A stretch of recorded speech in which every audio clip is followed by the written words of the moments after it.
Carol വേഷം കെട്ടി വരുന്ന യുവാക്കളെ കാണാം, കരോളിന്റെ പാട്ടുപാടുന്ന യുവാക്കളെ കാണാം, ക്രിസ്മസുമായി ബന്ധപ്പെട്ട ആഘോഷങ്ങളിൽ ഇടപെടുന്ന യുവാക്കളെ കാണാം. അവർ വിശ്വസിക്കുന്നത് ഈസാ പ്രവാചകർ സയ്യിദുനാ ഈസാ അലൈഹിസ്സലാം അല്ലാഹുവിന്റെ പുത്രനാണ് എന്നാണ്. നമ്മൾ വിശ്വസിക്കുന്നത് അല്ലാഹുവിന് അങ്ങനെ ഒരു പുത്രനില്ല. ലം യലിദ് വലം യൂലദ് വലം യകുൽ ലഹു കുഫുവൻ അഹദ്. നമ്മുടെ തൗഹീദിന്റെ അടിസ്ഥാനം തന്നെ അങ്ങനെയാണ്. അവൻ ആർക്കും ജന്മം കൊടുത്തിട്ടില്ല, അവനാരും ജന്മം കൊടുത്തവനുമല്ല. അല്ലാഹു റബ്ബുൽ ആലമീൻ, അവന് മക്കളില്ല. ആ വിശ്വാസമാണ് ഖുർആൻ ഇവിടെ അടിവരയിട്ട് പറഞ്ഞത്. വയുൻദിറല്ലദീന ഖാലു ഇത്തഖദല്ലാഹു വലദ.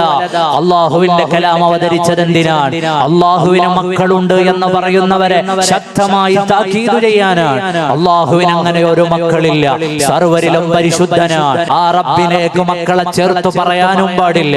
അങ്ങനെ വരുമ്പോൾ ആശയങ്ങൾ രണ്ടാണ്. അല്ലാഹു സുബ്ഹാനഹു വ തആല എന്ന സൃഷ്ടാവിന്റെ ഏകത്വത്തെ നമ്മൾ അംഗീകരിക്കുകയാണ്. അവന് ചേർച്ചക്കാരില്ല, ചാർച്ചക്കാരില്ല, മക്കളില്ല, പിതാക്കളില്ല, കുടുംബങ്ങളില്ല.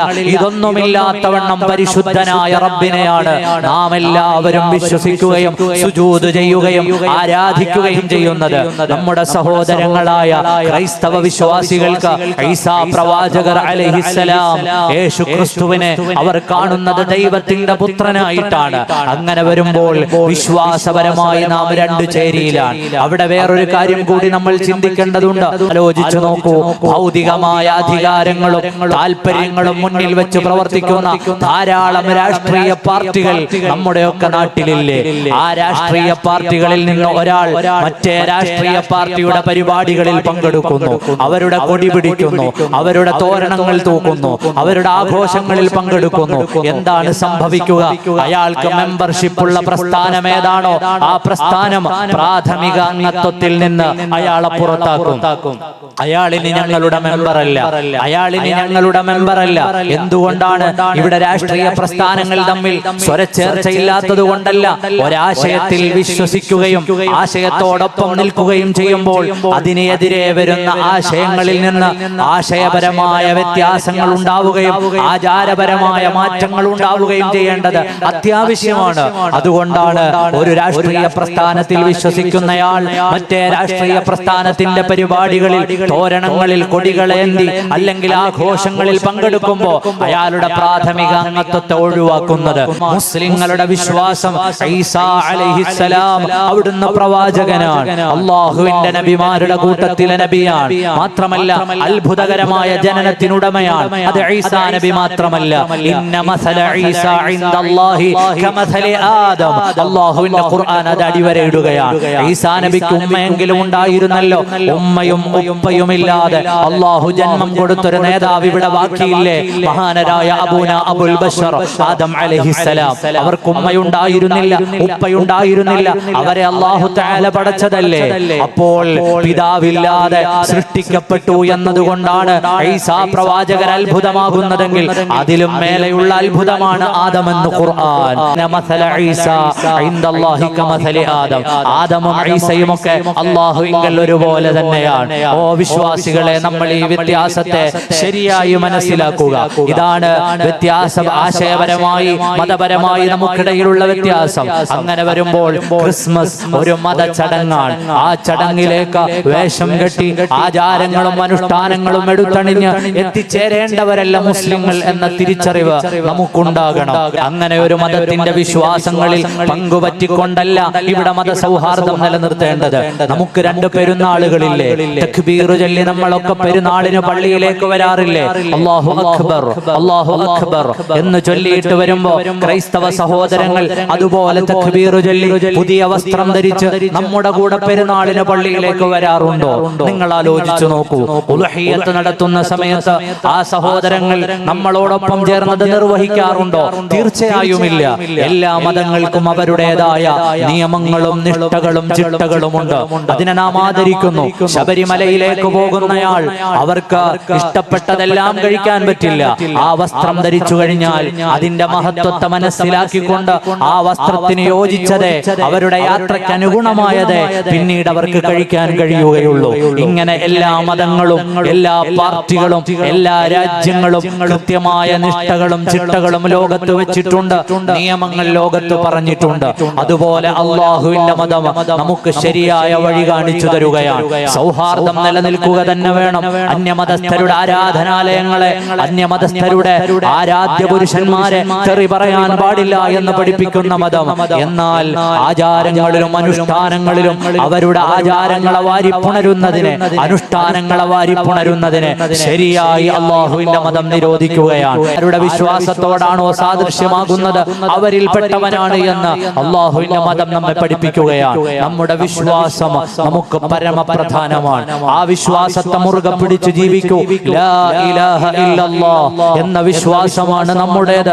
മുഹമ്മദുർ റസൂലുള്ളാഹ് എന്ന വിശ്വാസ പ്രഖ്യാപനമാണ് നമ്മുടേത്. ആ വിശ്വാസ പ്രഖ്യാപനങ്ങളെ നാം ഹൃദയത്തിലെടുത്തു ജീവിക്കുക. അതുകൊണ്ടാണ് ഈ വിഷയം പറയേണ്ടി വന്നത്. മുസ്ലിം വീടുകളിൽ പുൽക്കൂടുകൾ ഒരുക്കുന്നവരുണ്ട്, മുസ്ലിം വീടുകളിൽ സ്റ്റാറുകൾ തൂക്കുന്നവരുണ്ട്. തികച്ചും മതപരമായ ആചാരങ്ങളും അനുഷ്ഠാനങ്ങളുമുള്ള ക്രിസ്മസ് പോലെയുള്ള ആഘോഷങ്ങളിൽ മുസ്ലിങ്ങളായ ആളുകൾ ഇടപെടുന്നത് കൂടുതൽ കാണുന്നുണ്ട്. അതുകൊണ്ടാണ് ഈമാൻ സംരക്ഷിക്കപ്പെടേണ്ടതാണ്. ആ ഈമാനിനെ നാം നിലനിർത്തുക. മതസൗഹാർദ്ദത്തെ കുറിച്ച് നിങ്ങൾ ആലോചിച്ചു നോക്കൂ. നമ്മൾ ഈ പള്ളിയിൽ തന്നെ എത്ര തവണ പറഞ്ഞിട്ടുണ്ട്. മതസൗഹാർദ്ദം പറയുമ്പോൾ നമ്മുടെ മുൻഗാമികളെ നമുക്ക് ഓർമ്മ വരുന്നില്ലേ? അവരാരും മറ്റൊരു മതത്തിന്റെ ആചാരത്തെയോ അനുഷ്ഠാനത്തെയോ സ്വീകരിച്ചത് കൊണ്ടല്ല ഇവിടെ മതസൗഹാർദ്ദം ഉണ്ടായത്.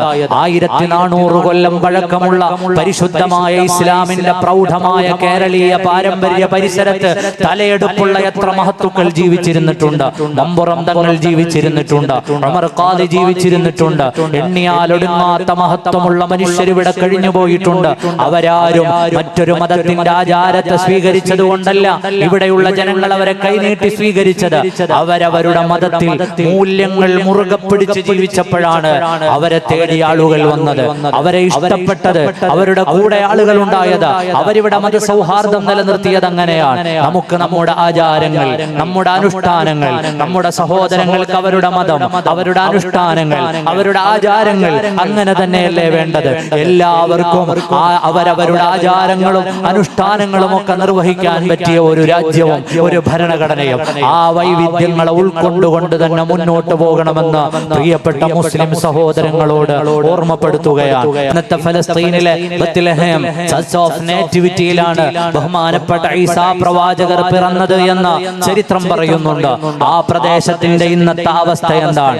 കഴിഞ്ഞ ഡിസംബറിൽ ക്രിസ്മസ് ആഘോഷിക്കുന്ന സമയത്ത് ഈസാ പ്രവാചകർക്ക് ജന്മം നൽകിയെന്ന് പറയുന്ന അടയാളപ്പെടുത്തലുകളുള്ള സ്ഥലം കണ്ണീരും ചോരയും നിറഞ്ഞു നിൽക്കുകയാണ്.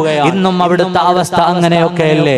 ആ പരിസര പ്രദേശങ്ങളിൽ ലോകത്തിന് ശാന്തിയും സമാധാനവും പകരാനുള്ള ദൂതൻ പിറന്നു വീണു എന്ന് പറയുന്ന പ്രദേശങ്ങൾ കണ്ണീരിലായി ചോരയിലായി നിലനിൽക്കുകയല്ലേ? തീർച്ചയായും മുസ്ലിങ്ങൾ ആഗ്രഹിക്കില്ല ഞങ്ങളുടെ ഈസാ നബി പിറന്ന സ്ഥലം, ആ സ്ഥലം എപ്പോഴും പ്രശ്നങ്ങൾ ഉണ്ടാകുന്ന, ആളുകൾ മരിച്ചു വീഴുന്ന, കൊലപാതകങ്ങൾ നടക്കുന്ന ഒരിടമാകണമെന്ന് മുസ്ലിങ്ങൾ ആഗ്രഹിക്കുകയില്ല, ക്രൈസ്തവർ ആഗ്രഹിക്കുകയില്ല.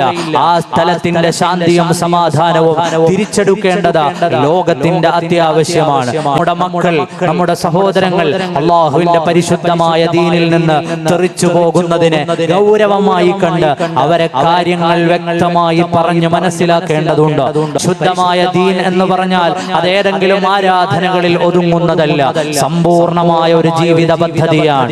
യാ അയ്യുഹല്ലദീന ആമനൂ ഉദ്ഖുലൂ ഫിസ്സിൽമി കാഫ ഇൻടു ഇസ്ലാം കംപ്ലീറ്റ്ലി. പരിശുദ്ധമായ ഖുർആനിന്റെ ശൈലി എങ്ങനെയാണ്? പെർഫെക്റ്റ്ലി നിങ്ങൾ ഇസ്ലാമിലേക്ക് പൂർണ്ണമായി പ്രവേശിക്കൂ, ഇസ്ലാമിലേക്ക് പൂർണ്ണമായി തന്നെ കടന്നു വരൂ.